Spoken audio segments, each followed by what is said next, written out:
বর্তমান যুগের মানুষ বিভিন্ন কারণে পরকীয়ায় লিপ্ত হয়ে পড়ে, কিন্তু এখনকার যুগের মানুষ এরাও কিন্তু পরকীয়ায় বেশিরভাগই লিপ্ত হয়ে পড়ছে। আমাদের সমাজে এখনকার দিনে মানুষ বিভিন্ন কারণে পরকীয়ায় লিপ্ত হচ্ছে এবং নিজেদের স্বামীকে কাছে রেখে পরকীয়ায় লিপ্ত হচ্ছে। এটা কি ঠিক? এটা একেবারে ঠিক নয়।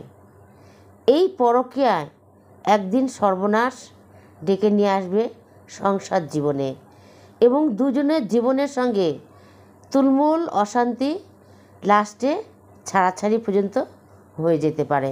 একজন নারী বিভিন্ন কারণে পর পুরুষের সঙ্গে লিপ্ত হতে বাধ্য হয়। যারাই মনে করবে আমার স্ত্রী খুব ভালো, কোনো কাজ তারা করতে পারে না বা করবেও না, সেই রকম স্ত্রীদের বেশিরভাগই দেখা যাবে পরকীয়ায় লিপ্ত এবং পরকীয়ার সঙ্গে সম্পর্ক তারা স্থাপন করেছে। আমাদের পুরুষরা, দাদারা, ভাইয়েরা বিভিন্ন কারণ নিয়ে এই পরকীয়া নিয়ে চিন্তিত। আজ সেই ভিডিও নিয়ে আমি ছোট্ট করে আপনাদের সামনে আলোচনা করব। কেউ কোথাও যাবে না, সঙ্গে থাকুন, এক্ষুনি ফিরে আসছি। পরকীয়ার কারণ এবং এর কয়েকটি পয়েন্ট আমি ডাউন করেছি, সে কটা আমি তুলে ধরছি। প্রথম নম্বর, 1 নম্বর, ঝই ঝগড়া বা বিবাদ। যে পুরুষ তার স্ত্রীর সঙ্গে বা স্ত্রী তার পুরুষের সঙ্গে অনবরত কারণে অকারণে ঝই ঝগড়া অশান্তি করেই চলেছে, না বুঝে বা বুঝেই হোক, তাদের মধ্যে লক্ষ্য রাখতে হবে যে এদের মধ্যে পরকীয়া ঘটনাটা চলছে বা এদের মধ্যে পরকীয়া ঘটনা আছে। পয়েন্ট 2, যে সমস্ত নারী রূপে গুণে পরিপূর্ণ হতে চায়, রূপকে চর্চা করতে চায়, সচেতন হতে চায়, সবাইকে রূপটা দেখাতে চায় আমি কত সুন্দর, তখনই বুঝে নিতে হবে যে ডাল মে কুচ কালা হ্যায়, এর মধ্যে কিছু আছে। তার জন্য তার রূপের এত বড়াই বা রূপ নিয়ে এত পরিচর্যা করছে, তাই তার মধ্যে পরকীয়ার ভাব লুকিয়ে আছে, এটাকেও কিন্তু মাথায় রাখতে হবে।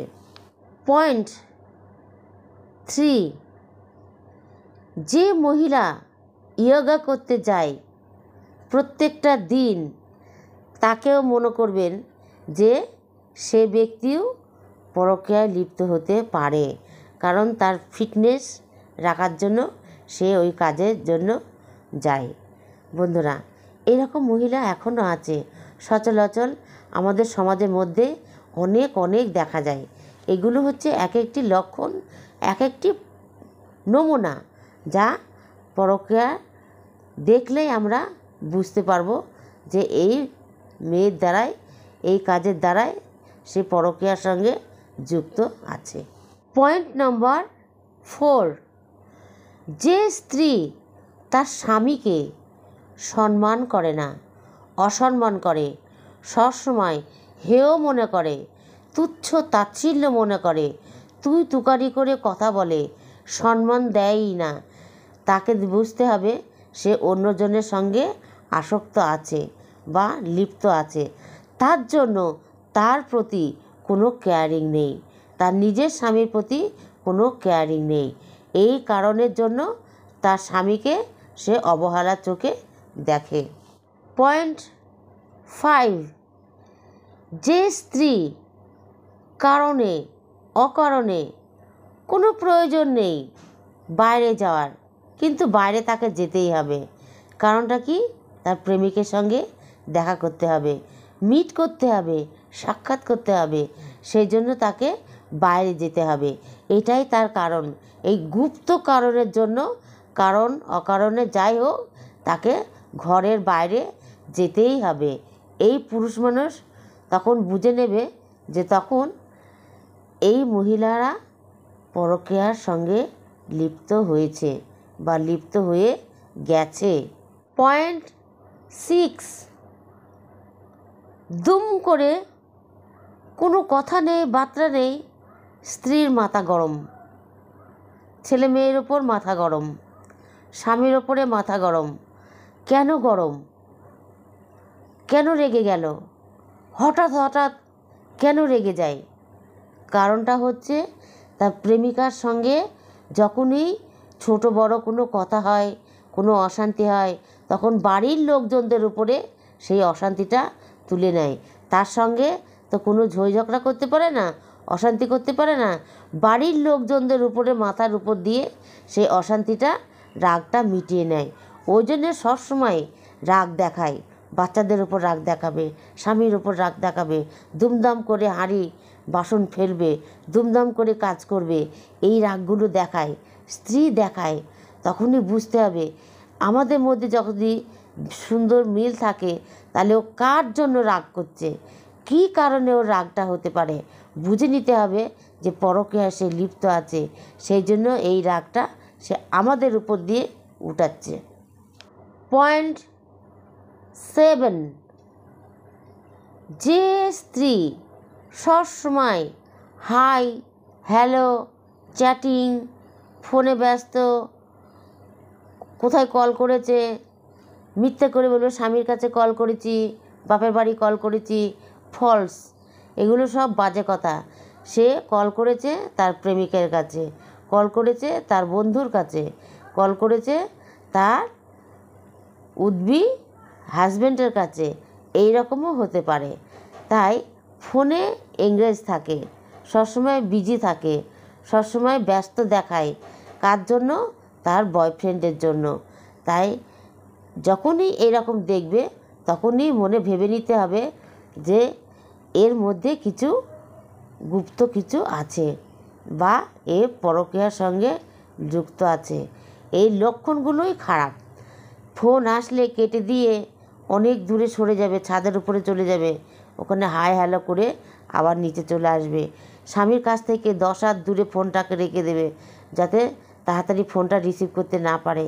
এই রকম ঘটনাগুলো ঘটিয়ে থাকে এক একটা মহিলা। সেই সব মহিলাগুলো সত্যিই খুবই পারে তারা এরকম কাজ করতে। তাদেরকে বোঝা যায় যে তারা একদম পরকীয়ার সঙ্গে অতপ্রতভাবে জড়িত আছে।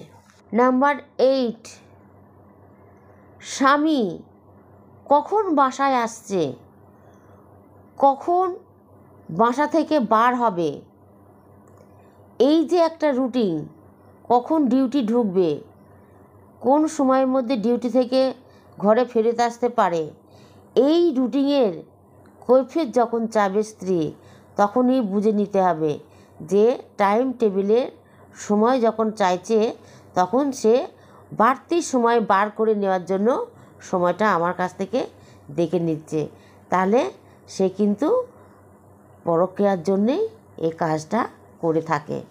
নাম্বার 9, যে স্ত্রী সংসারের প্রতি ধ্যান দেয় না, সংসারকে অবহেলা করে, স্ত্রী স্বামীকে অবহেলা করে, তাদেরকে কোনো ভ্রুক্ষেপই নেয় না, গুরুত্ব দেয় না, তখন বুঝে নিতে হবে যে স্ত্রী হাতের বাইরে, সে পরকীয়া যুক্ত হয়েছে। নাম্বার 10, যে স্ত্রী রাতে বেলায় তার স্বামীর সঙ্গে এক বিছানায় শুয়ে স্বামীর দিকে মুখ ফিরে চায় না, পিছন ঘুরে শুয়ে থাকে, তার চাওয়া পাওয়ার দিকে কোনো লক্ষ্য থাকে না, কেয়ারিং থাকে না, তখনই তাকে বুঝে নিতে হবে তার শারীরিক কোনো চাহিদা, খিদে যখনই পায় না বা নেই, তখনই তাকে বুঝে নিতে হবে এ কোথাও থেকে তার শারীরিক চাহিদা, পাওনা বা খিদে মিটিয়ে আসছে। তা নাহলে সংসারে কেন এরকম করবে? দুজন দুই দিকে তাকিয়ে থাকবে, দুজন দুই দিকে মুখ করে ঘুমাবে, এক জায়গায় কিন্তু দুজনে ঘুমাবে না। এটা কিন্তু একটা বড় পরিলক্ষিত ব্যাপার। দেখলে বোঝা যাবে যে পরকীয়ায় এরা যুক্ত আছে কি নেই। বন্ধুরা, তাহলে বোঝা গেল আজকের ভিডিওতে যে এই মহিলারা পরকীয়া করবেই, এদের মধ্যে এই লক্ষণগুলো বা এই নেচারগুলো সবসময় বিদ্যমান থাকে, আর এরা এই ব্যবহারগুলো করে থাকে সাধারণত। তাই এরা যে পরকীয়া করবে এটাই তার সহজ উপায় বা লক্ষণ। বন্ধুরা, আজকের ভিডিও তাহলে কেমন লাগলো?